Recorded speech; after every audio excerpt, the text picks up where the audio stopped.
warahmatullahi wabarakatuh. Waalaikumsalam warahmatullahi wabarakatuh. Apa kabarnya anak-anak? Baik, Bu. Alhamdulillah. Sebelum kita memasuki materi, ada baiknya Ibu absen dulu. Arinil, Hadir, Bu. Dawani, Hadir, Bu. alhamdulillah hadir semua. Ada yang tahu nggak apa judul materi kita hari ini? Tidak, Bu. Judul materi kita hari ini yaitu klasifikasi makhluk hidup.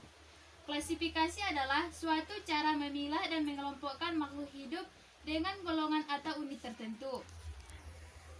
Usaha mengelompokkan makhluk hidup pertama kali dilakukan oleh Aristoteles pada tahun 384 sampai 322 sebelum Masehi, yang mengelompokkan makhluk hidup dalam dua kelompok, yakni hewan dan tumbuhan. Pada abad ke-16, ketika semakin banyak makhluk hidup ditemukan, sistem klasifikasi Aristoteles menjadi tidak efektif. Para ahli kemudian mencari cara yang lebih baik untuk mengklasifikasikan makhluk hidup. Untuk mengklasifikasikan makhluk hidup dibutuhkan dasar pengelompokan. Pengelompokan biasanya didasarkan pada persamaan dan perbedaan ciri-ciri yang dimiliki oleh masing-masing makhluk hidup. Makin banyak persamaan, makin dekat kekerabatannya. Makin sedikit persamaan, makin jauh kekerabatannya. Klasifikasi memiliki manfaat yang sangat besar bagi biologi, antara lain, yang pertama, memberi nama makhluk hidup yang ditemukan. Yang kedua, mengelompokkan makhluk hidup berdasarkan persamaan ciri yang dimilikinya. Yang ketiga, mendeskripsikan ciri-ciri suatu spesies atau kelompok makhluk hidup untuk membedakannya dengan spesies atau kelompok yang lain. Yang keempat, mengetahui kekerabatan antar makhluk hidup dan cara kekerabatannya.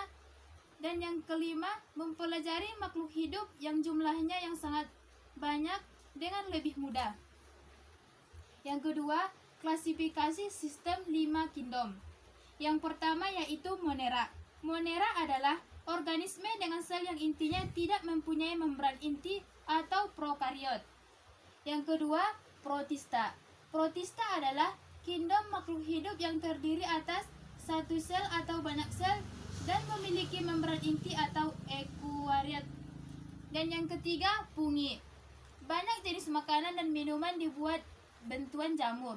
Untuk membuat tempe digunakan jamur tempe, pembuatan roti menggunakan jamur ragi roti, dan pembuatan kecap dengan Aspergillus wendtii. Yang keempat, Plantae. Tumbuhan merupakan makhluk hidup yang berklorofil. Dunia tumbuhan dikelompokkan menjadi tumbuhan tidak berpembuluh dan tumbuhan berpembuluh. Tumbuhan yang tidak berpembuluh disebut juga dengan tumbuhan talus atau Talophyta. Sedangkan tumbuhan berpembuluh disebut juga Trachopitta. Yang kelima, Animalia. Seperti halnya tumbuhan, hewan-hewan pun memiliki keanekaragaman. Keanekaragaman hewan dapat dilihat dalam bentuk, ukuran, struktur, alat-alat tubuh, tempat hidup, maupun cara berkembang biak.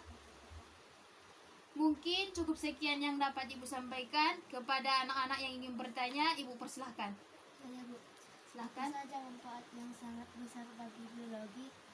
Manfaat klasifikasi bagi biologi yang sangat besar antara lain, memberi nama makhluk hidup yang baru ditemukan.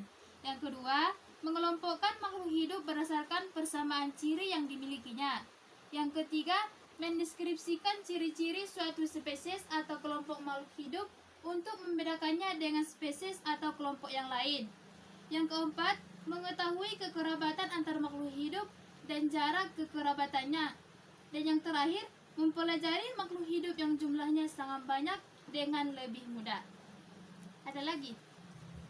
Kalau tidak ada yang ingin bertanya, Ibu yang akan bertanya. Coba sebutkan siapa Bapak taksonomi. Saya, Bu. Silahkan. Carolus Linnaeus. Benar.